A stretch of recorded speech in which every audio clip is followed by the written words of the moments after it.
With wine headed to Colorado's grocery stores on Wednesday, we want to bring you multiple perspectives on what this means for the market, for grocery stores, wineries, in some cases, craft beer, and local liquor stores. So let's talk with Professor Marco Castanigro, an agriculture and resource economics professor from Colorado State University. Professor, you looked into multiple things: beer going into grocery stores, the impact on local liquor stores.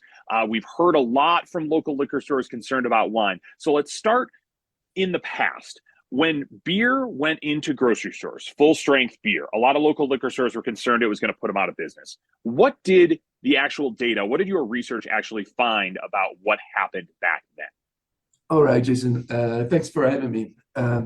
Regarding what happened after beer entered grocery stores here in Colorado, what we could observe is visitation rates in liquor stores. When it comes to visitation rates, which we observe with cell phone tracking data, we have seen a decrease of about 5%.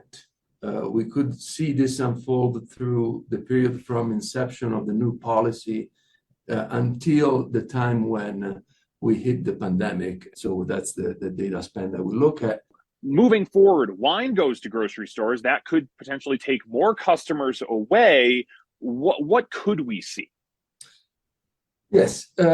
What I can tell you that we observed by looking at the case of Oklahoma. Oklahoma did something similar to what's happening here in Colorado. They did it in 2018.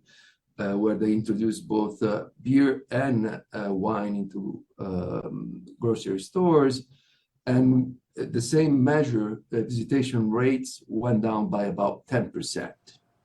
Split, yeah, the 5%, we've already done the beer. It could be potentially another 5%. Again, something that could impact these local liquor stores, but potentially not put them completely out of business. Now, your research found something very interesting, that when beer moved over, local liquor stores had to, I guess, backfill or kind of change the way that they did some things. And in many cases, that was to bring in more local craft breweries or beers to fill the space on the shelves that they would have been selling, that now some of that business went to grocery stores. So could we see something similar for wine? But that's difficult to answer in the sense that we do know that for local craft producers, they had a hard time entering the shelves of our grocery stores. And so the inference here is that as liquor stores started losing some of that business of the more of the staple beers, they had to find a way to compete. And possibly that opens some more space for liquor stores that specialize into these niche products. We will follow it up. I'm sure you and your research will as well. Professor, thanks so much for the time today. Thank you. My pleasure.